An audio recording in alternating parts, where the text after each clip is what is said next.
So today I will take a class on body fluids, mainly the abnormal findings. But before going to the abnormal findings, I will briefly discuss the normal findings and the normal physiology and the normal anatomical positions where we find the various body fluids. So before starting my session, I will like to know that whether everyone is comfortable with English. Okay, if anyone has any problem understanding, you can raise your hand and ask me questions. You can also tell me to go slower or go faster. I will adjust my speed accordingly.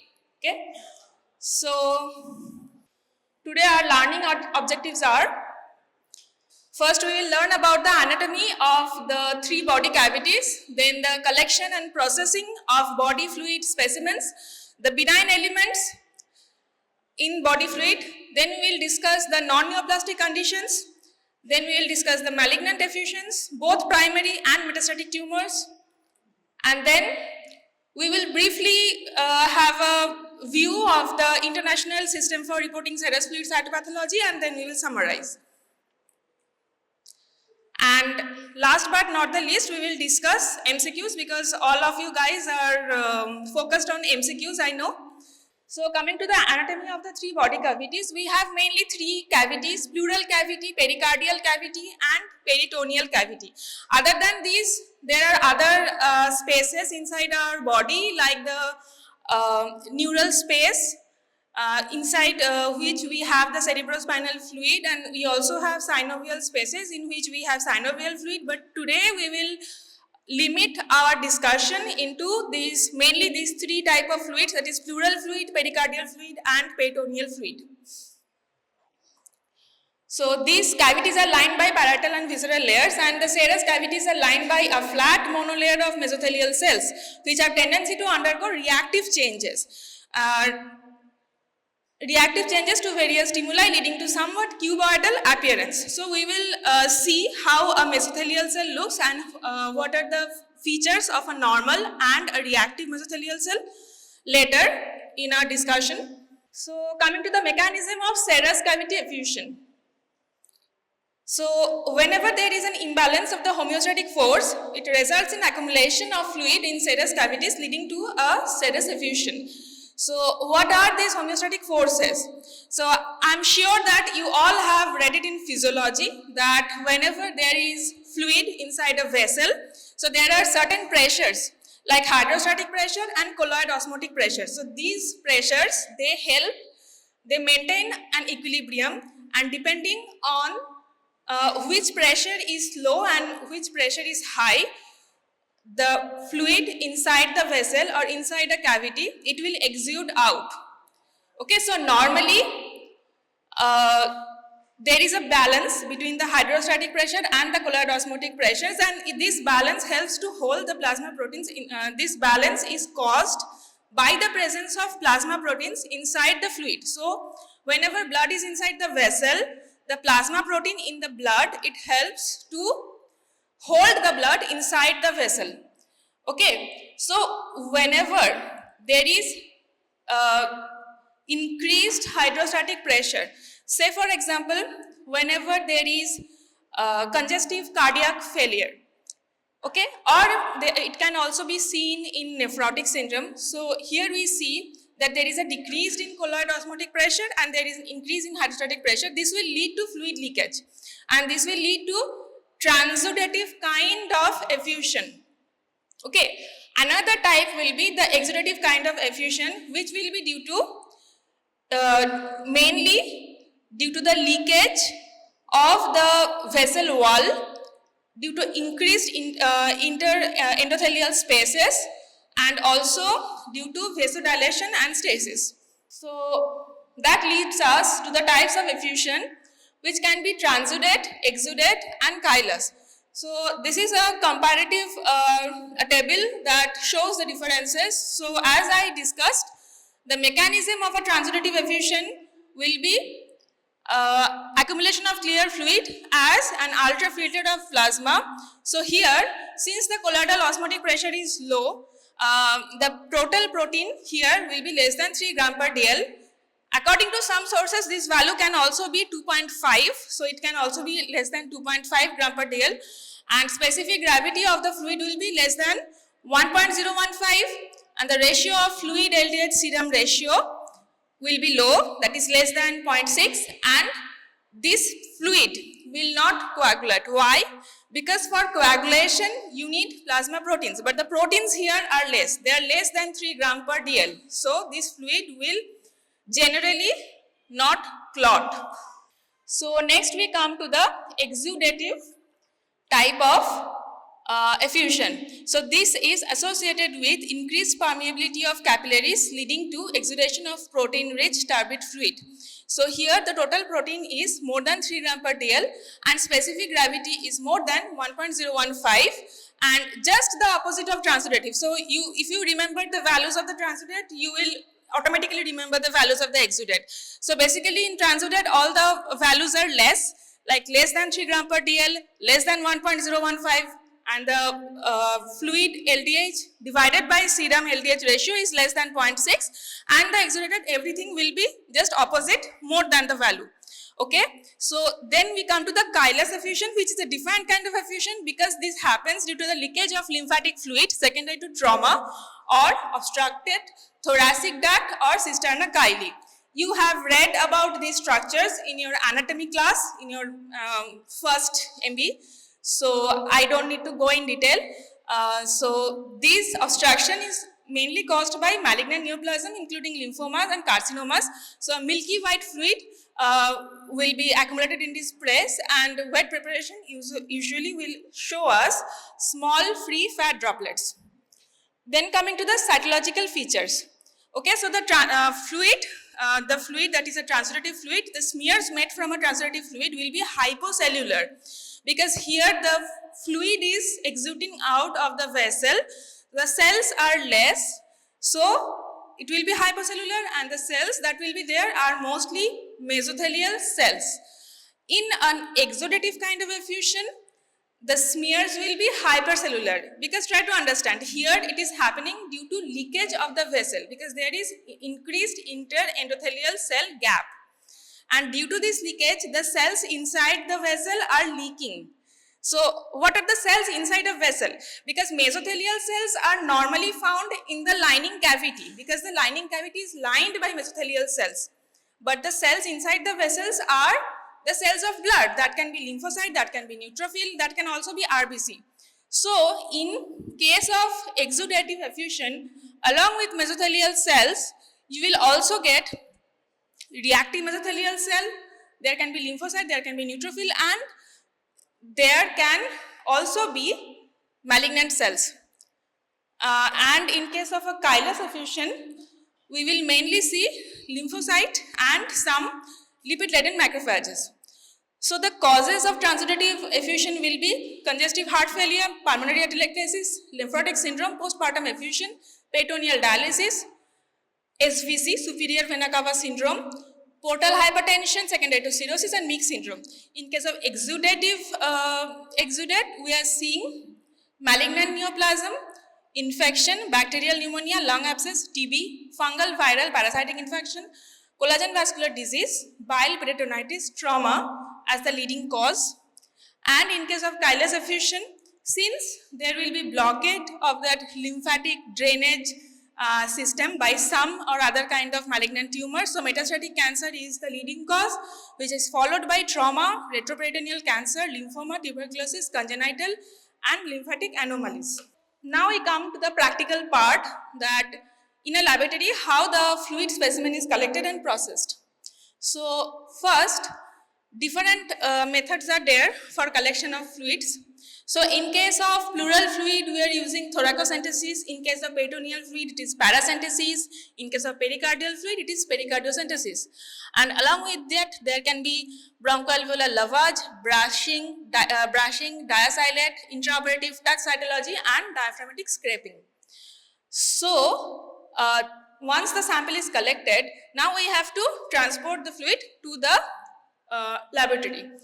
So here we collect the sample immediately in a clean and dry container, and we should not have any delay in this process because any delay will lead to death of the cells. So if we are expecting a delay, we should refrigerate the sample at 4 degrees Celsius, and we can also use heparin or EDTA particularly if the collected sample is hemorrhagic, there is a lot of blood. We have to use heparin EDTA, and then we can also use fixatives like formalin.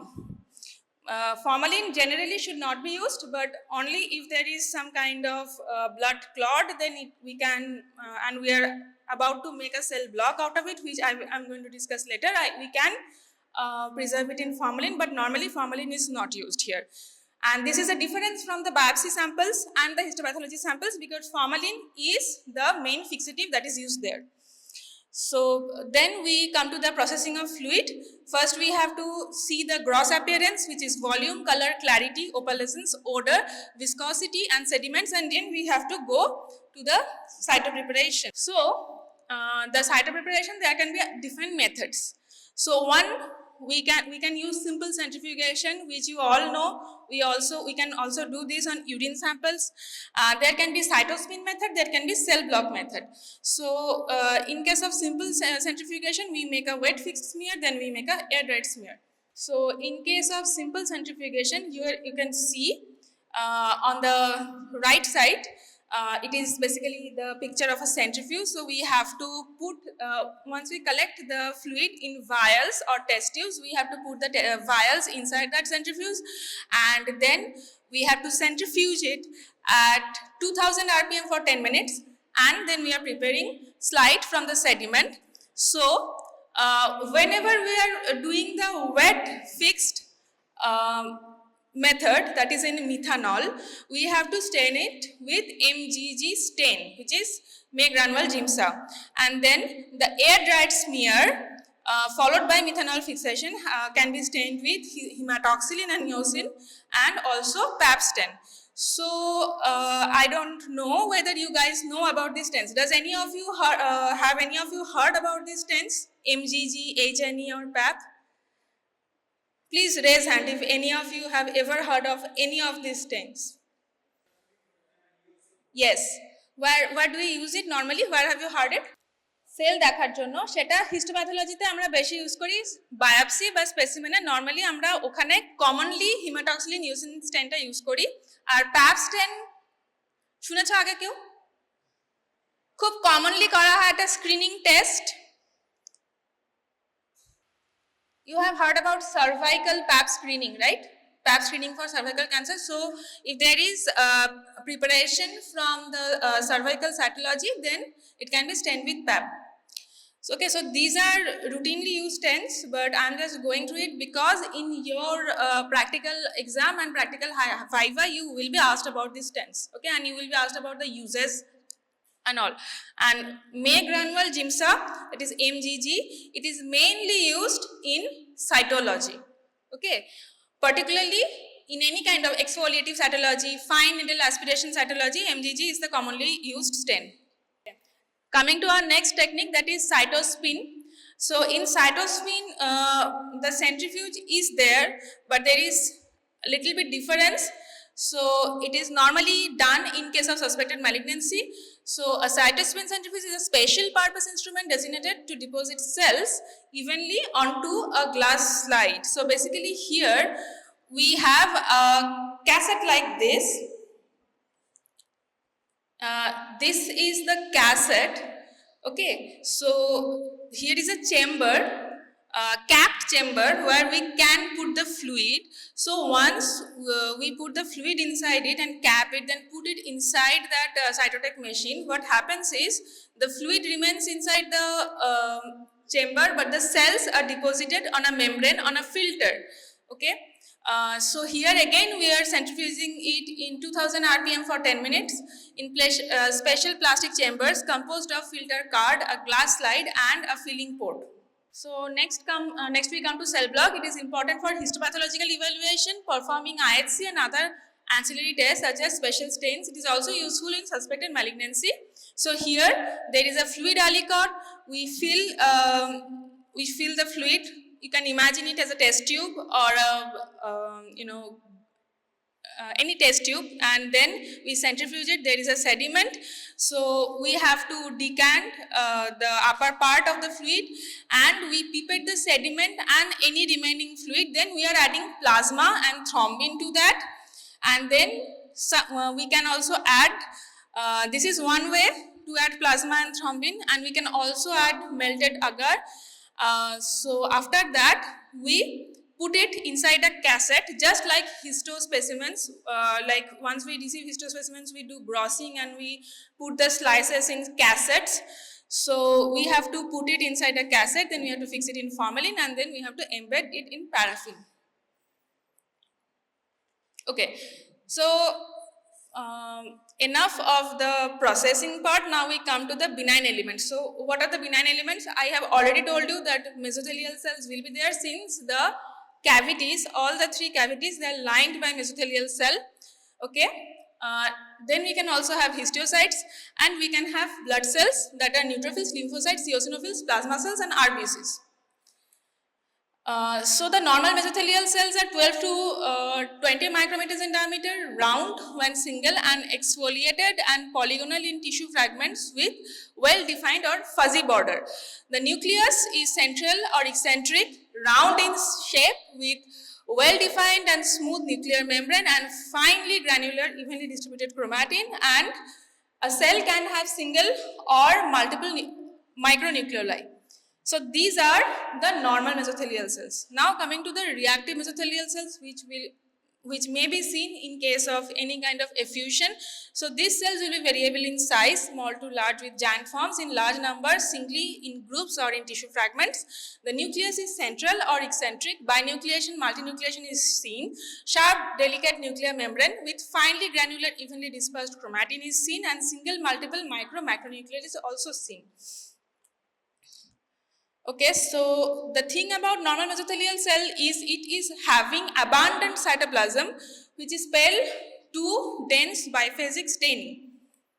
Okay, and in case of reactive mesothelial cell, abundant cytoplasm will be there, and it will also have that staining pattern, but there will be peripheral vacuolization and there will be fuzzy borders, occasionally cytoplasmic blebs, and large vacuoles which are not indenting the nucleus. Okay, so here on the left side we have the normal mesothelial cell. So you can see, as I described, so there is the central nucleus, then there is the cytoplasm, and in the cytoplasm there is this inner darker endoplasm and the peripheral light ectoplasm. Okay, and then this is the reactive mesothelial cells. Here we can see the nucleus is mostly eccentric and the borders are fuzzy or irregular. We also can see multinucleation in a cell like this. Okay, so what are the causes of reactive mesothelial cells? It can be systemic lupus erythematosus, rheumatoid arthritis, any chronic inflammation like tuberculosis, neoplasm, pulmonary embolism or infarct, active cirrhosis or hepatitis, uremia, pancreatitis, long-term dialysis, radiation and chemotherapy. So the entities that I have written in bold are important for exam. So SLE, RA, pulmonary embolism, infarct, long-term dialysis and radiation chemotherapy. These are the different types of reactive mesothelial cells. So here on the left side we can see binucleation, okay, two nucleus in a single cell.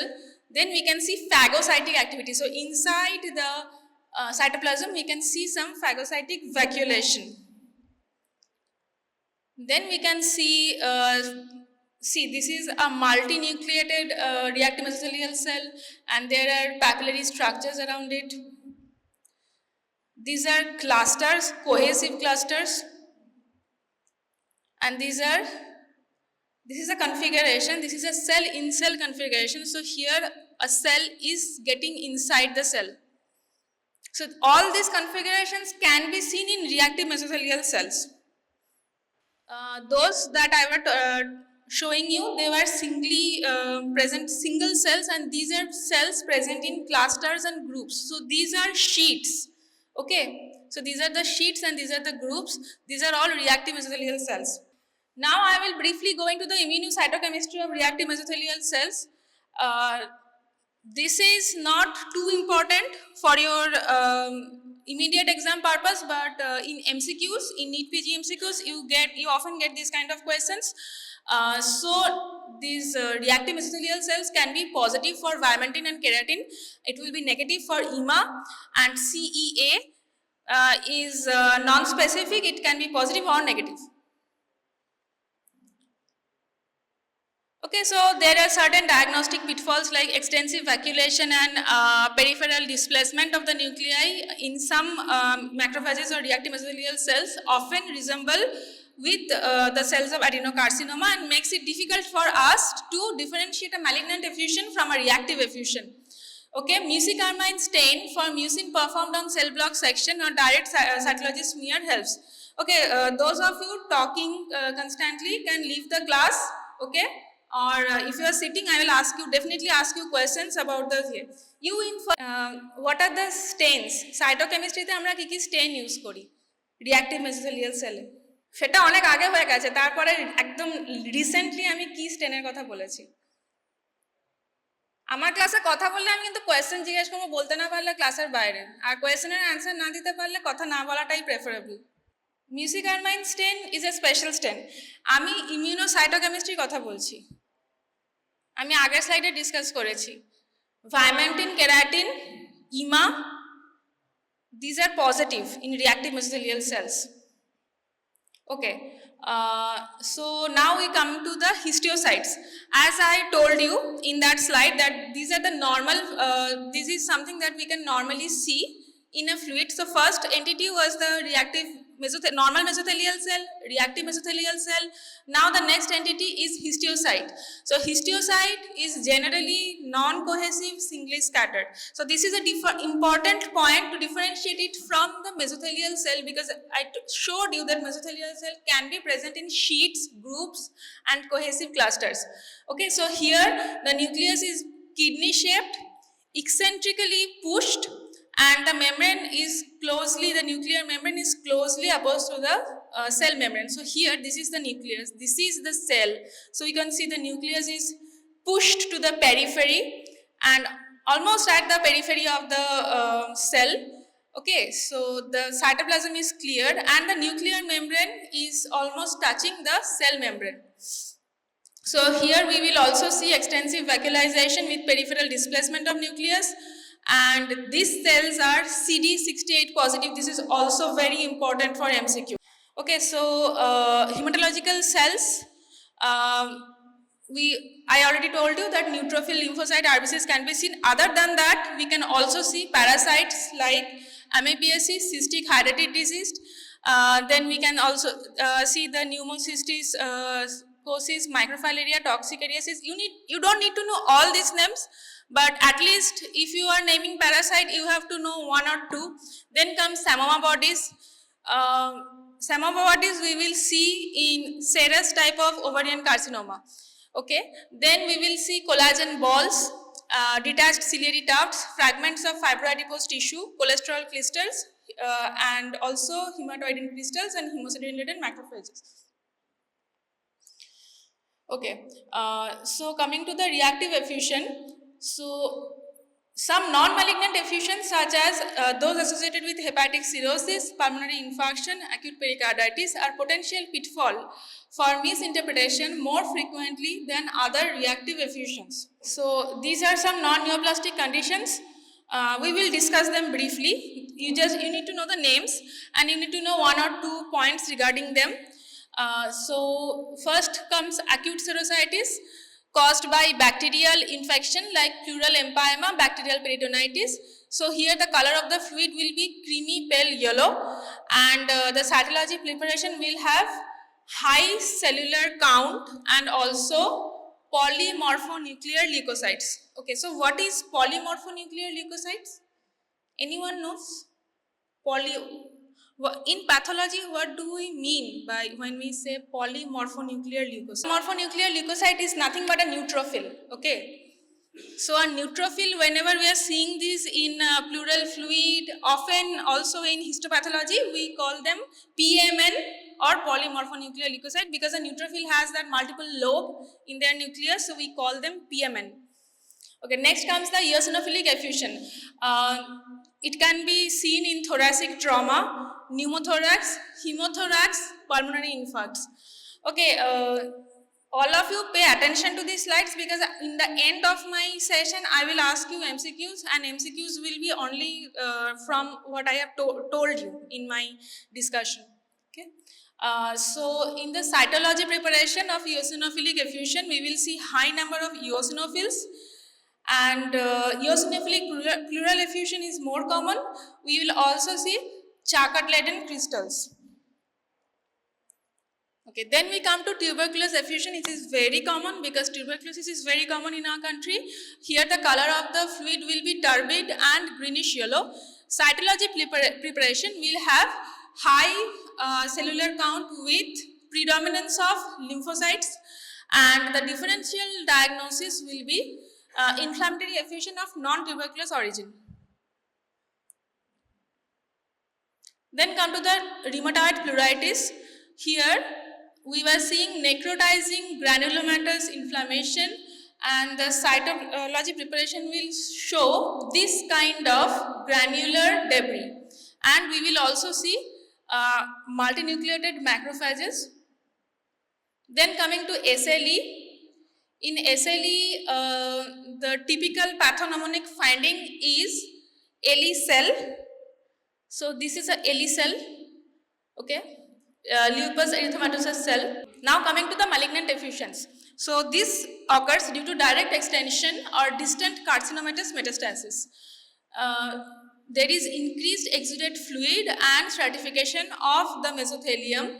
So there can be multiple mechanisms. One can be blockade of lymphatics, other can be compression of vessels by tumor mass or metastasizing tumor cells. Now the size, shape and number of these cells will depend on the type of malignant neoplasm, and it is usually recurrent and hemorrhagic. So if a patient presents with recurrent effusion, so there is effusion, there is a huge ascites, then peritoneal tapping is done. Say for example 20 to 50 ml fluid is taken out, and 2 to 5 days later there is again that massive ascites. So you have to do like recurrent therapeutic tapping. So it will lead to a suspicion of malignant effusion. So with exception of CNS tumor, malignant neoplasm from almost any site can metastasize to the serous cavities and present as effusion. So this is a very important table. So in case of male patient, pleural effusion is most commonly caused by lung malignancies, followed by GI malignancies and pancreas. And in female patient, pleural effusion is most commonly caused by breast cancer, followed by lung and ovarian cancer. In case of peritoneal effusion, in male patient, it is most commonly caused by intestinal malignancy, followed by pancreas and prostate. And in female patient, most commonly due to ovarian cancer, followed by breast and uterus. Okay. So next we come to different types of malignant effusion. So it can be primary. Primary malignant effusion is due to malignant mesothelioma and effusion lymphoma that is seen in HIV infection. And the metastatic effusion can be due to adenocarcinoma, squamous cell carcinoma, pseudomyxoma peritonei, hematolymphoid malignancy, other neuroendocrine tumors like and also due to melanoma, sarcoma and neuroblastoma. Okay, so malignant mesothelioma, it is a very important topic when it comes to body fluid. So it arises from the mesothelial cells that are lining the cavities, most commonly seen in pleura, followed by peritoneum, followed by pericardium. So if there is a history of asbestos exposure, you have to suspect this. The histological types of malignant mesothelioma are epithelial, then there is biphasic, and there is sarcomatous, which is very rare. The rare types of mesothelioma not related to asbestos exposure, and they include cystic mesothelioma of peritoneum and mesothelioma of tunica vaginalis testis. The cytological features that we see in mesothelioma are the smears will be hypercellular. So before the smears I showed you reactive mesothelial cells. If you can remember that picture and if you can compare that with this picture, you can see that this particular smear is very hypercellular. There is almost no gap between the cells. Okay, so the hypercellular smears will be there and there will be single or enlarged cells of mesothelial type, and in sheets there will be three-dimensional groups with scalloped contours, sometimes papillary with stromal core. There will be wide intracellular windows, cell-in-cell arrangement with central nuclei, variable enlargement, may be multinucleated, mitotic figures may be present, and cytoplasmic metachromasia will be there along with vacuoles. Okay, so these are some magnified pictures. So if you can see the cells, so these are the malignant epithelioid mesothelioma seen in pleural fluid. These are large groups of mesothelial cells with many cells in each group in a papillary configuration. So these terms, papillary configuration, you will be familiar with this term if you ever go and read pathology, but these terminologies are not that important for you. But as you can see, there is this knobby outline, mostly formed by the cytoplasm. Okay, and then we can also see apoptosis, mesothelial window. These are the findings in case of malignant epithelioid mesothelioma.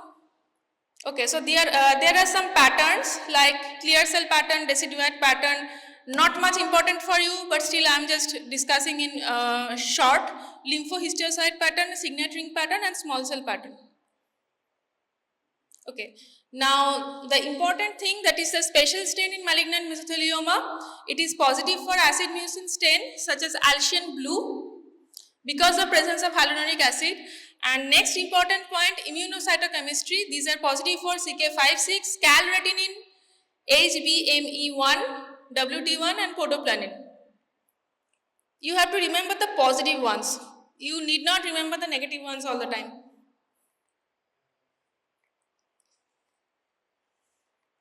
So just a slide to show you how immunocytochemistry looks. So normally in histopathology, we stain with H and E stain and the cells are pink and purple. Whenever we are performing immunohistochemistry or immunocytochemistry, the cells, if positive, will be brown in color. So this brown color, they have taken, they are positive for calretinine cells. So these are all the brown colored cells.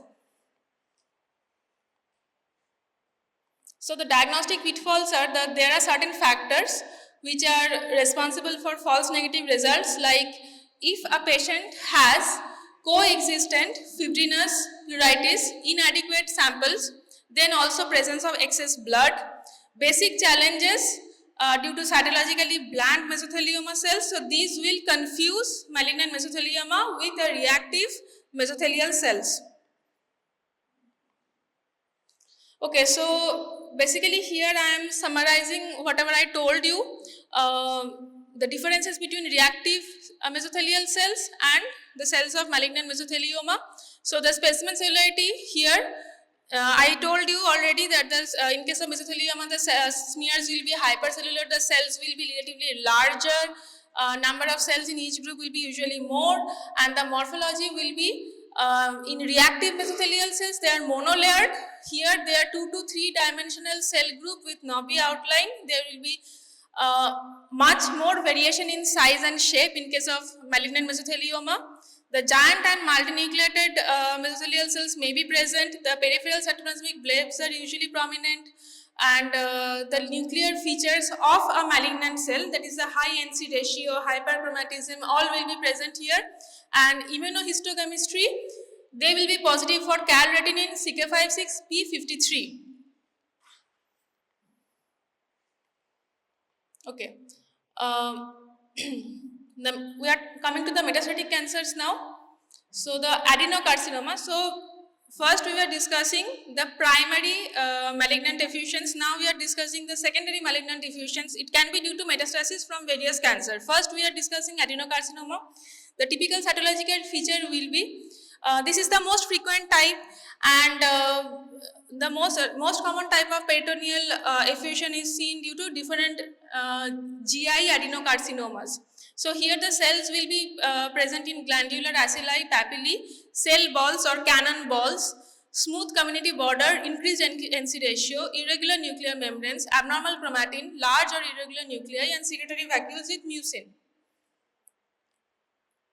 Okay, so these are the different patterns, and if you remember these patterns, you will be able to answer most of the questions. In breast cancer, we are seeing cannonball pattern with no vacuole. There will be Indian file pattern. There can also be signet ring cell, but which it's bit uncommon. In ovarian cancer, we can see Samoma bodies or cannonball pattern. In stomach cancer, we can see signet ring cells. In kidney cancer, we can see clear cells, and thyroid cancers, we can again see Samoma bodies. Okay, does anyone know what is a Samoma body?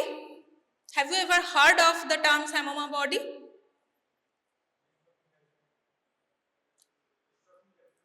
Yes, it is caused due to dystrophic calcification. And how will it look? It will look like concentric rings of calcium, and in H&E stain, it will take that dark purple color.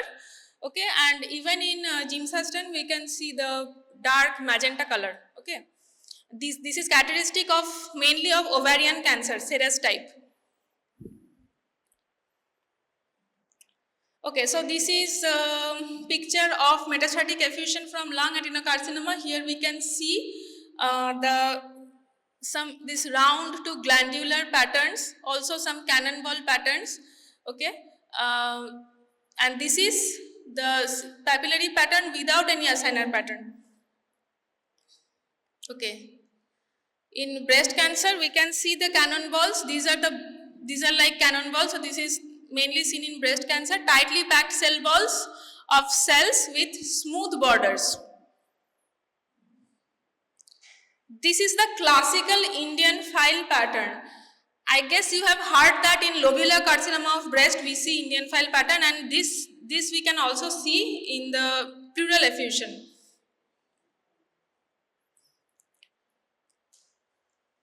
Okay, so if there is gastric carcinoma, then we will be able to signet ring cells. So these cells looks like a ring, a signet. So this is the ring. This is like a diamond on top of it.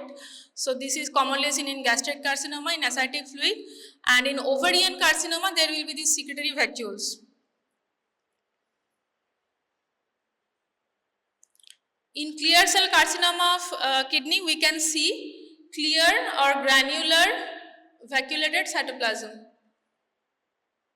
And this is papillary carcinoma of thyroid. So this is the papilloid fragments.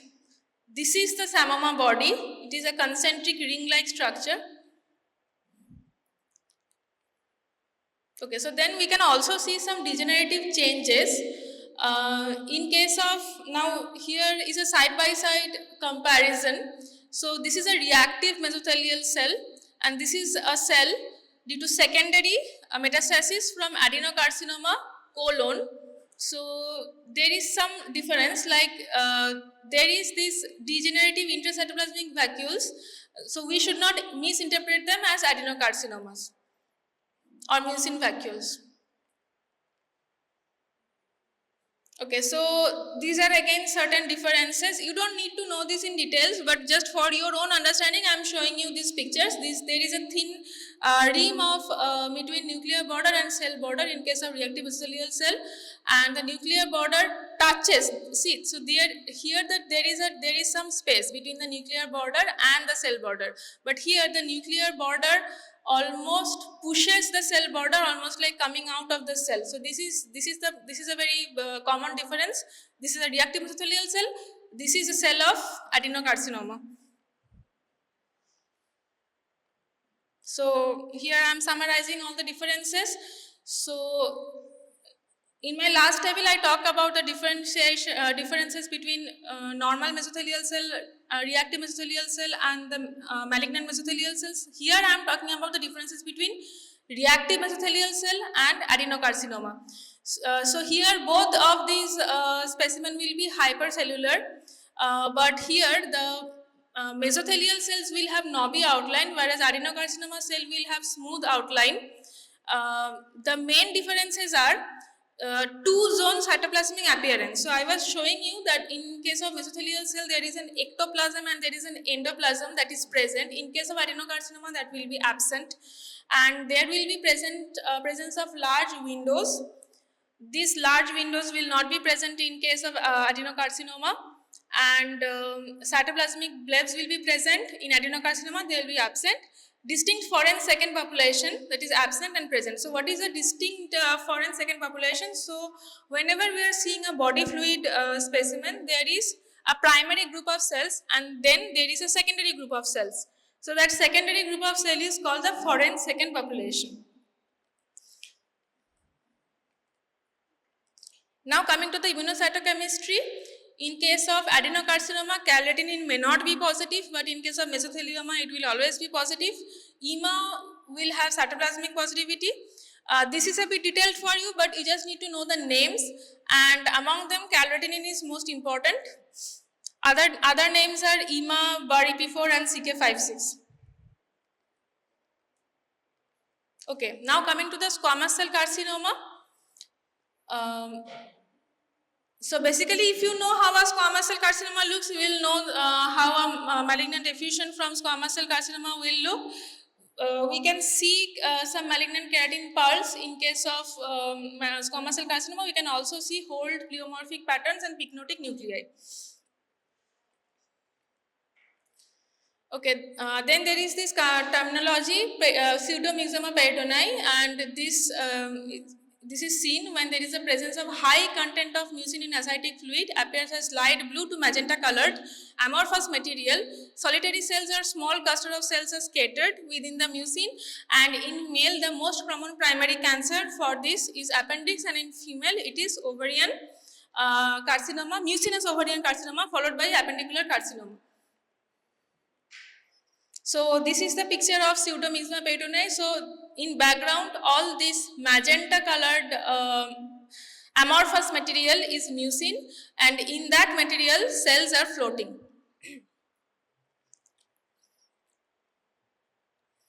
Okay, so again the diagnostic pitfalls. So false positive interpretations can be seen in case of malignant mesothelial cells, which can overlap with the cancer cells, and if patient has undergone radiotherapy, this will lead to some bizarre cells even in case of a normal effusion. So that will confuse us with malignant cell, that will give us a false positive interpretation, and then the false negative interpretation will be seen in well differentiated low grade adenocarcinoma. They may resemble the reactive mesothelial cells. Okay, now coming to the hepatolymphoid disorders. So here, so far we are seeing cohesive clusters. So here we will see these cohesive cells in cytology smears, and whenever we see them, that will favor the hematolymphoid process. So in adults, lymphoma is the third most common cause of malignant pleural effusion after lung and breast carcinoma. So lung and breast carcinoma is the most common, followed by lymphoma. In children, hematolymphoid neoplasms are most common cause of malignant effusion. So here we will see lymphocyte in different count, and lymphomatous or leukemic pleural effusion are classically exudative. Transudative lymphocytic pleural effusion can be seen in case of coincidental renal failure and heart failure. Okay, so coming to the different types of lymphoma that can cause to effusion. So non-Hodgkin's lymphoma can cause. So in case of non-Hodgkin's lymphoma, we can see two types of cell. One can be the large cell lymphomas. Here the nuclei will be large with abundant blue cytoplasm, and we can also see follicular lymphoma where the nuclei will be small, having irregular contours and scant cytoplasm.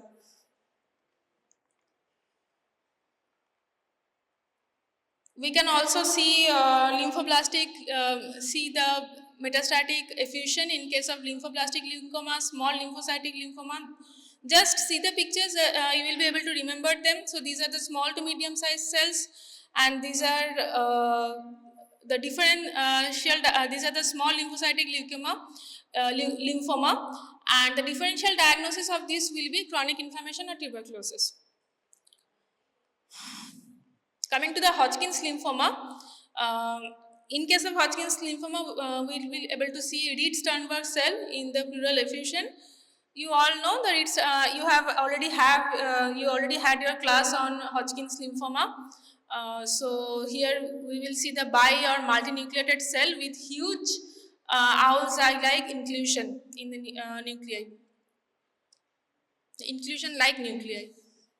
Okay. Then multiple myeloma. So here we will again see the single or cohesive aggregates. These are the malignant plasma cells, and in immunohistochemistry they will be positive for kappa, lambda light chain and CD138.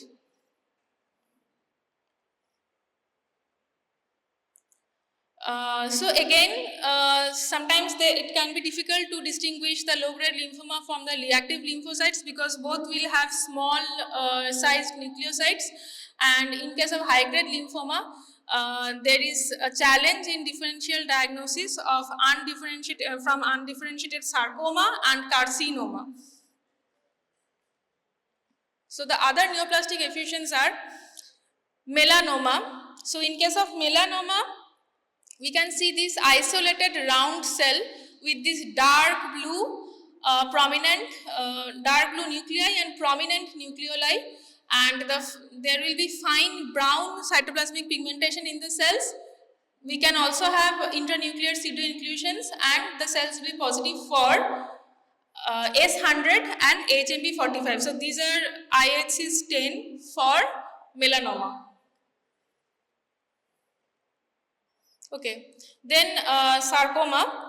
Different types of sarcoma will have different types of appearance in effusion. So in case of pleomorphic sarcoma, we can see this kind of pleomorphic cell picture like osteosarcoma, liposarcoma. So these are large, bizarre shaped cells. In case of round cell sarcoma, we can see these round cells, and the examples will be rhabdomyosarcoma, neuroblastoma, and small uniform shaped cells. And these are the spindle shaped cells we can see in fibrosarcoma, leiomyosarcoma. So this is the uterine leiomyosarcoma cells. They have these spindle shaped cells and present in the effusion, and sometimes bizarre nuclei can also be seen. This is metastasis from a biphasic synovial sarcoma. So we can see two types of cell population here, epithelial like, and these small round cells are also there. Okay, so this is a table. You don't have to remember this table. You just need to know the name. This is the table of ISR SFC. That is the International serous international system for reporting serous fluid cytopathology. Okay, all you need to know is this: there are 5 categories. You need to know the name of these 5 categories only. So there are the first category 1 is non-diagnostic, then the category 2 is negative for malignancy, then there will be atypia of undetermined significance, and this is category 4, which is suspicious for malignancy, and the final category is category 5, where we are basically typing a fluid as malignant. So this is all you need to remember. So once we do the cytospin, whenever there is suspected malignancy, we will do cytospin preparation or cell block preparation. So if the result is, if our interpretation is non-diagnostic, we have to repeat the sample. So non-diagnostic interpretation will be there whenever the sample is inadequate, or due to some kind of degeneration, we are not being able to give any conclusion. Then there is, if the sample is negative for malignancy, which is very common and will be seen in case of reactive effusions like tuberculous effusion or any kind of serositis. So here we will discharge the case and follow it up clinically. And if there is category 3 and category 4, that is atypia of undetermined significance and suspicious for malignancy, here we will do ancillary testing and we will correlate it with biopsy and clinical data. And if it is malignant, if it is frankly malignant, then we have to do the NCLAD testing to establish the primary site of malignancy. Say for example, we have to do a whole body CT scan or whole body PET scan to establish the primary site, and we will have to use the prognostic and predictive markers. Okay. So whenever we are seeing cells in fluid, it is like summarizing all my discussion. It can be mesothelial cell, it can be non-mesothelial cell. The mesothelial cells can again be a normal reactive mesothelial cells, which is usually single without large groups, and it can be cells of mesothelioma, that is a malignant mesothelioma. So here the cells will be more in number and will be in large group. So among the non-mesothelial cells, there can be hematopoietic cells, they will be non-cohesive, they can again be inflammatory, normal lymphocyte, normal neutrophil, and they can be neoplastic like lymphoma. And then there can be other cells like cells of carcinoma, sarcoma, and melanoma. So these are the non-hematological cells. Okay, now coming to the MCQ part. Okay, I have already told you this. So what is the most common cause of pleural effusion? Yes, congestive heart failure is the right answer. And it will cause transudative effusion, and congestive heart failure is the most common cause of any transudative effusion. Okay, so the most common malignant cause of pleural effusion? Yes, lung carcinoma is the answer. Okay, so which of the following will indicate that it is an exudative fluid? High LDH, right. Then eosinophilic pleural effusion is associated with which will lead to eosinophilic pleural effusion? I have already mentioned this in my presentation. No. I am saying eosinophilic pleural effusion, it is reactive, it is not malignant. Yes, trauma.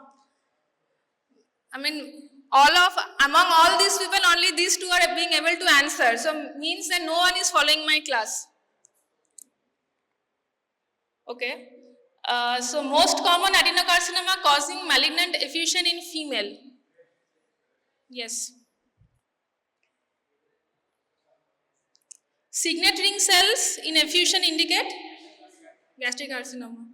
This I am expecting answer from this side as well. The next question is to this side. Marker for mesothelioma versus adenocarcinoma differentiation. Calretinine. Yes, calretinine is the answer.